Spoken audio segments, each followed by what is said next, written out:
long have I waited? Nothing can prepare you for the end. JJ, with The Force Awakens, you were tasked with reviving this beloved franchise that meant so much to so many people. You had the tricky job of sort of pleasing the fans and also appealing to a whole new generation of fans. With The Rise of Skywalker, you're of course tasked with wrapping up a 42-year saga, which has become a cultural touchstone. Which is the more daunting of the two jobs?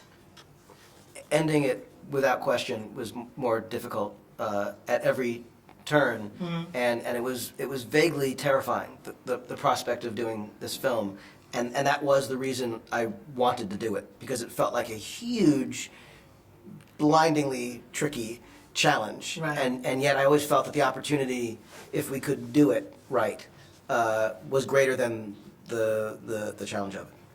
Did the polarizing responses to The Last Jedi inform the direction you were going to take with this one? Did it sort of help you determine what big swings you wanted to take?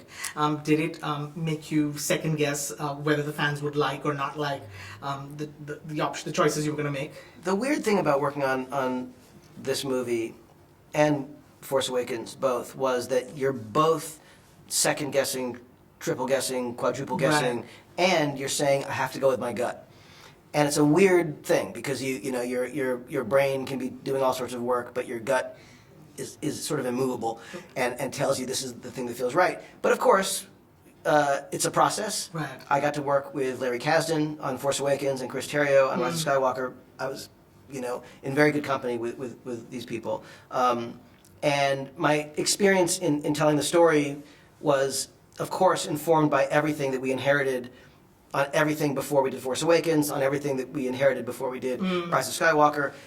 And I feel like, because Star Wars fans, there is no one Star Wars fan. Right. And they're all right. Right. Like anyone who has an opinion, Correct. they're right. And if they love what we do, great. If they hate what we do, I'm sorry. But everyone's going to have an opinion. Right. And you just know going in, you're not going to please everyone. Right. And that's really the only way you can approach it, is to go with your gut, make the best decisions you possibly can moment to moment, but be aware going in, if you're trying to make something only to please the people, Right. you're never going to make anything any good.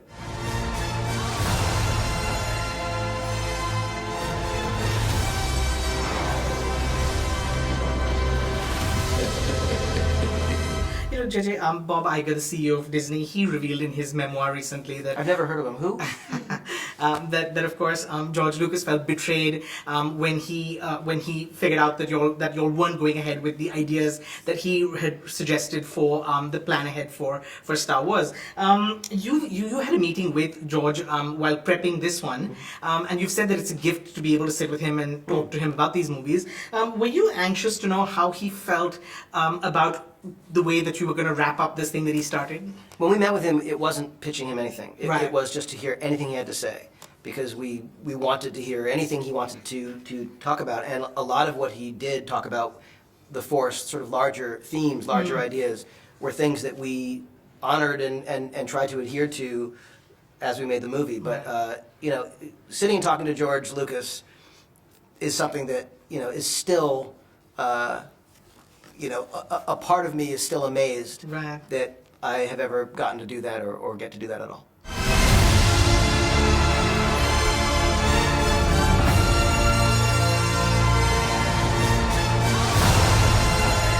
And finally, JJ, for a lot of us that grew up with Star Wars, it represents hope. It represents inclusion. It stands for being a part of something Yes.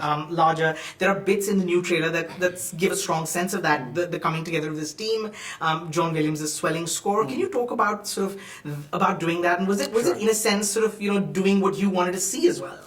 Well, I think whenever you're making something, writing something, directing something, you're always doing the thing you want to see. Right.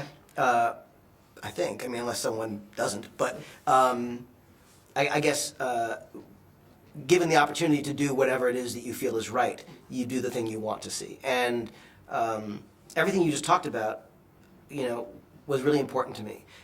Star Wars always felt like not just that it was, hope was one of its central themes, and inclusion, but it felt like a story of the underdogs, Right. of those who were sometimes cast aside or sort of, rogue operators, and that, you would find the most unlikely friends, sometimes human, sometimes not, Right. sometimes biped, sometimes not, sometimes organic, sometimes not.